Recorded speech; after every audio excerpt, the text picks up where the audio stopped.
So with the recent World Cup, I've been particularly interested in this Three Lions team, England, because I'm a long time England supporter. My dad was born in Liverpool and the like, so I've kind of feel affinity, towards that team. A long-haired lover from Liverpool. That's it. Yeah, who went to India and brought back a bride.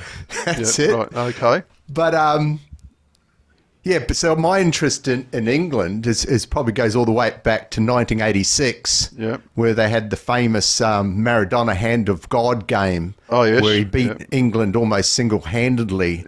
Yeah, they talk about bringing the cup back home, don't they? No, it's never coming home. Well, it might do. No, it's never coming home. They certainly got close this time. Yeah. But, Argentina probably proved too good in the semi. As someone said on Reddit, I think it was on...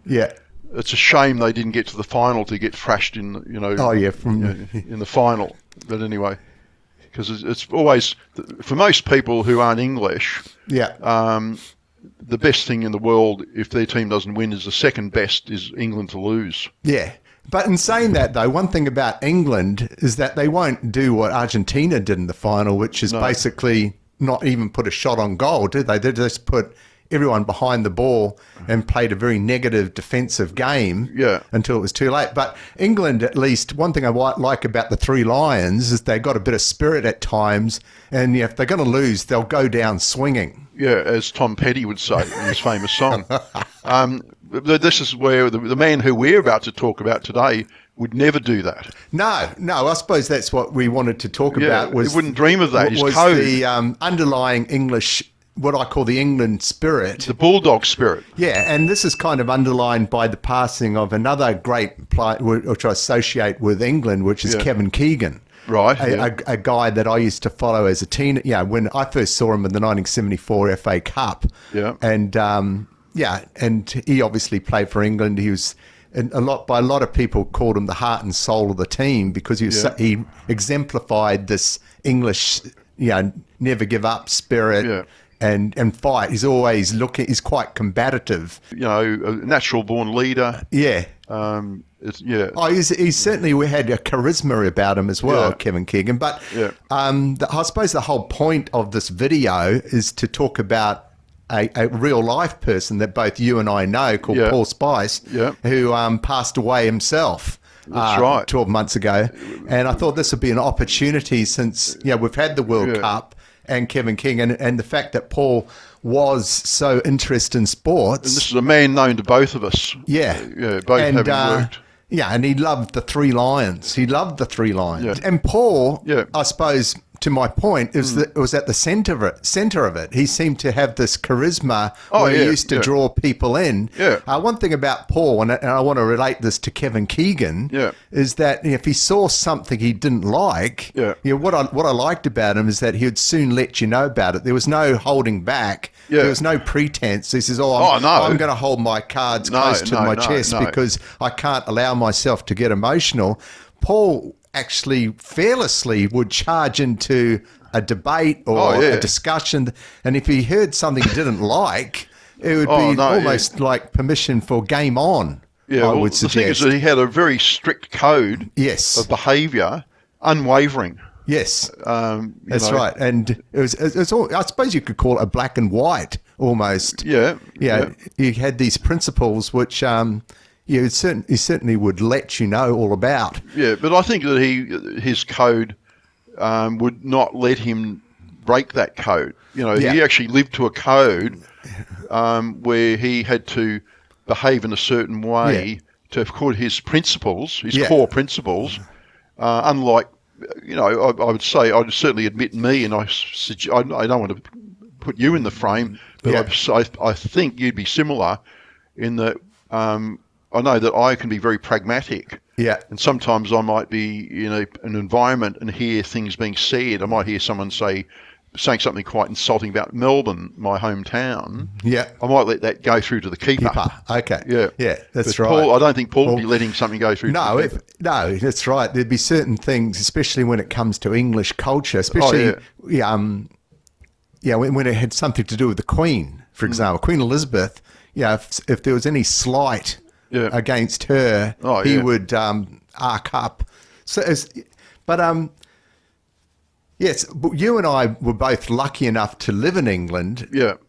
And we experienced some of the English culture, I suppose, these English characters that we got to know. So Paul isn't probably anything that unusual in that respect. There's a load of people like that who live, that we experienced. Yeah, well, we've seen extreme, I mean, I've been on a train to from London to Norwich with football supporters on it, English football supporters.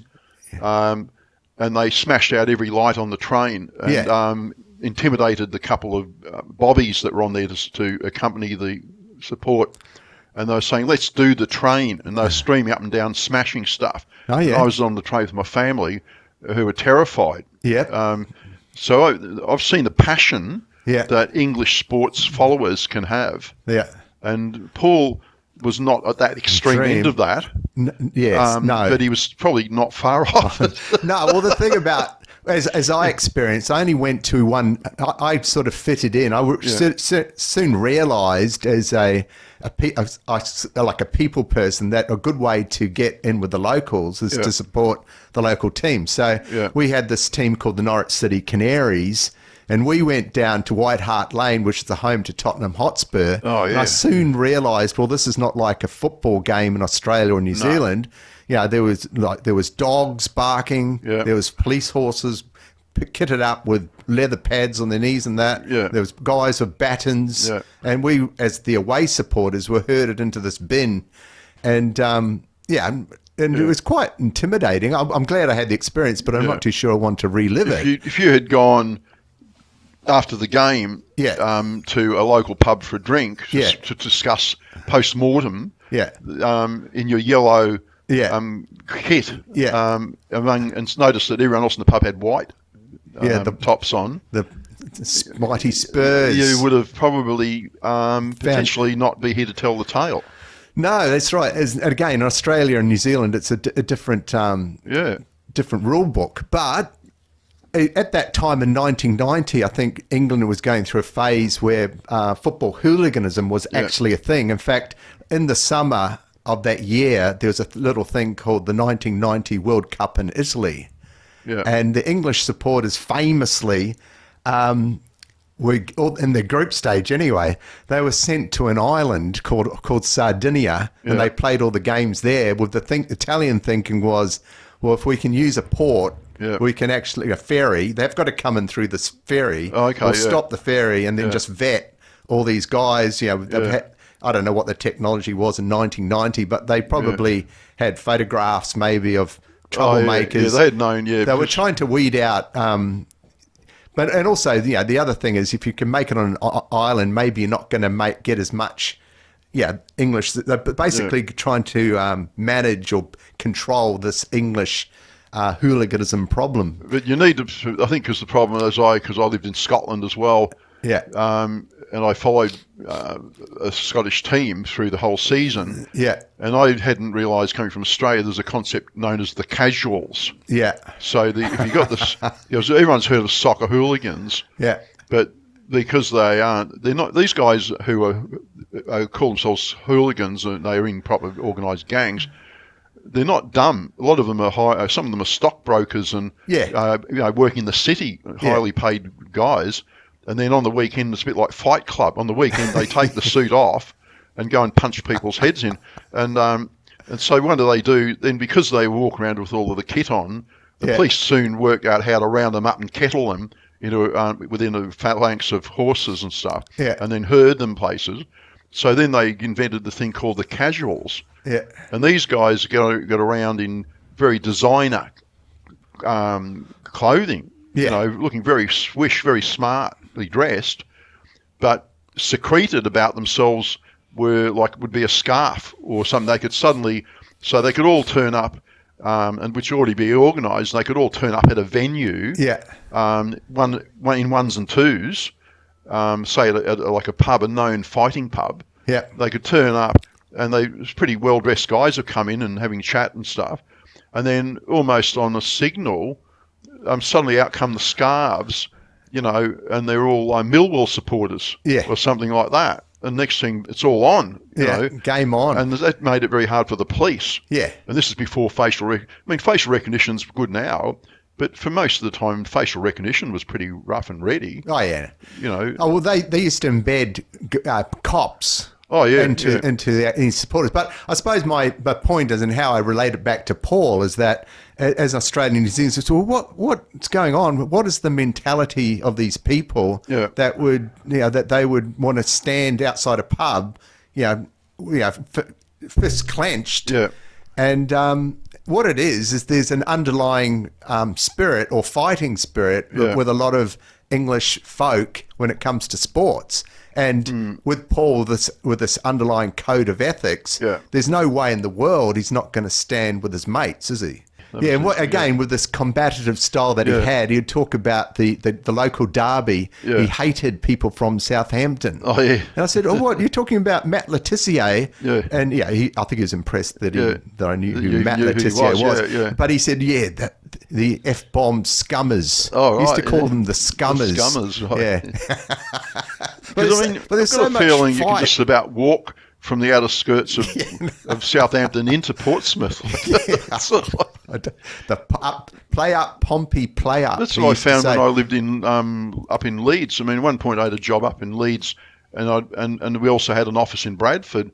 And one day on the weekend, I had a weekend spare. Yeah. And I basically just I was staying in some guest house in Bradford, and I thought, I'll go for a walk today. So I walked to Leeds. And I basically didn't end. It wasn't like when you go, if you try walking from Melbourne to Sydney. No. So I walk out from the city centre, and I made sure there was loads of pubs on the way. It was on the main road. And so I had all day to do it. And then as I got to some just suburb, I suddenly realised I'm now in Leeds. Yeah. There wasn't like a giant, hundreds of acres of vacant land in between, and yet these guys hate each other. Yeah. And that's the thing. So this is where I talk about the passion is tribal. Yeah. And I mean, even in Norwich, Norwich are very tribal. And in Norwich, they hate Ipswich. Yeah. And that feeling's returned. Yeah. In fact, the Ipswich people hate Norwich a lot more because that's the big brother. The tractor boys. Yeah. So all this World Cup action, Kevin Keegan has been making me think about the Dearly Departed, which is this guy Paul Spice. Yeah. You actually work with him. I actually got to know him through a trivia team. Yeah. So him and I, particularly with sports or anything to do with popular culture, he seemed to have a lot of knowledge about those sorts of things. And I was able to so we used to complement each other, I suppose. So we certainly created a bond between and in that sense. So when I went to his funeral, it was quite a it was an emotional time. It was I was. Well, it's a shock. It was a shock, to me. When I heard a person in his 50s, he's not yet 60, and he's But it wasn't just that he was a person in his 50s. It was that. I hadn't seen him for 20 years, and that, but I'd worked with him, and he was a man of high energy and high intensity. Yeah, and so he'd be the last person. Zest for life. Yeah, that's it. Like he wasn't like some low energy guy that might just wither away. No. Paul was English to the core. Yeah, and proud of it. Branston's pickles. And then not even. Yeah. And then English is too broad. Yeah, because he was very specifically from Portsmouth. That's the thing. I don't think of myself as being from Melbourne. Like I'm from Australia. I don't even think I'm Victorian.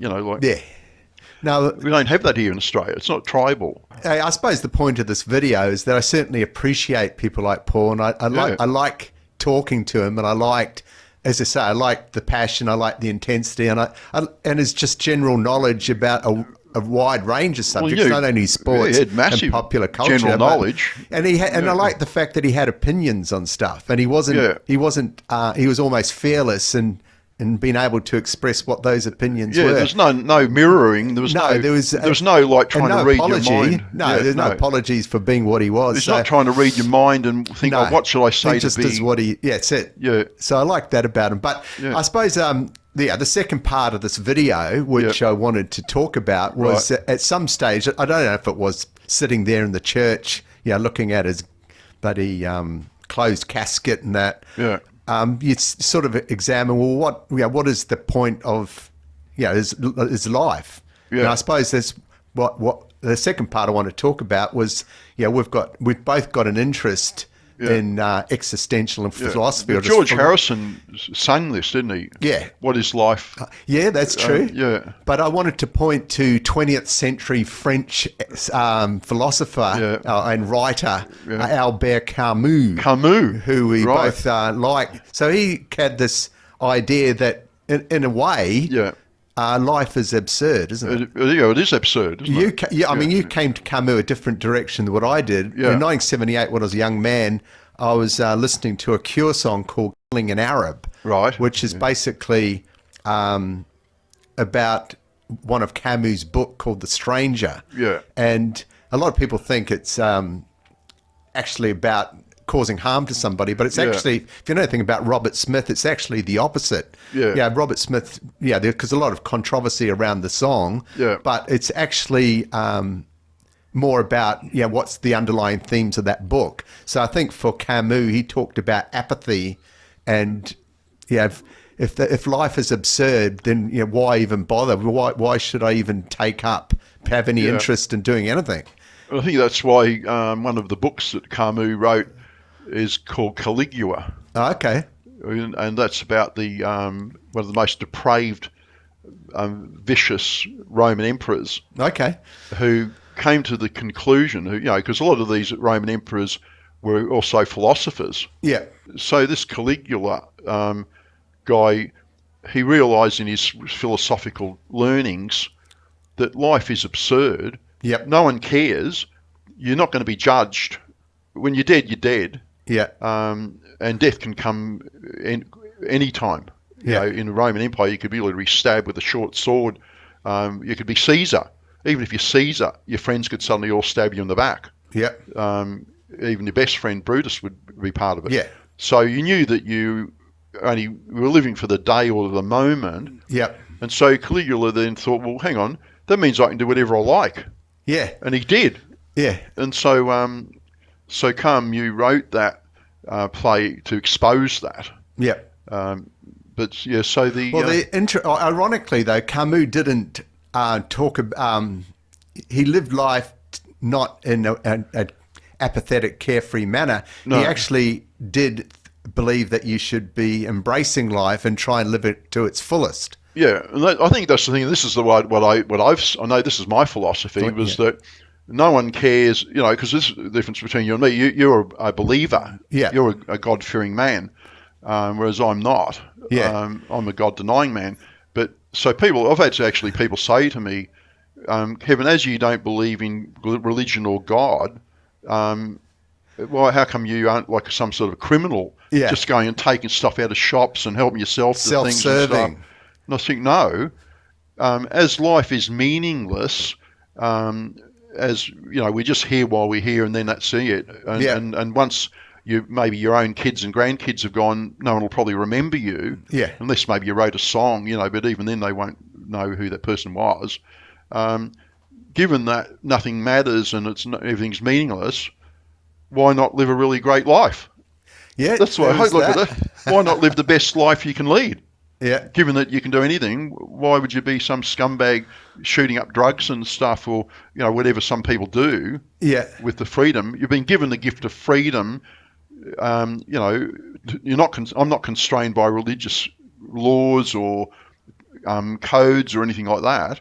I think I was telling you before that one time I was threatened by someone with a knife outside a pub. Yeah. And I had to deal with the situation. So what I did was distract him and say that he'd got a mistaken identity, and that the person he was looking for was still in the pub. Yeah. I confused him as he turned to walk back with me to the pub for me to show him this person who had abused him. He got word. Yeah. As the minute his head turned, I ran for my life. Yeah. And I broke almost probably the 4-minute mile. Yep. Now, we were talking about a code of conduct before with Paul. This is why we admire him. Yeah. Is that his code of conduct as a Englishman. Yeah. And also as a Pompey man, man from Portsmouth. Yeah. There's no way he would have done that. No. He would have confronted that, possibly knowing he was going to take a knife. Yeah. He would not be able to back down because he had a code. Yeah. And I admire that. I wish I'd had that sort of code, but I'm so pragmatic that I have virtually no boundary. That's right. I'd love to have that code. Slip inside the eye of your mind. Don't you know you might find a better place to play? You said that you never been, but all the things that you've seen slowly fade away. So I start a revolution from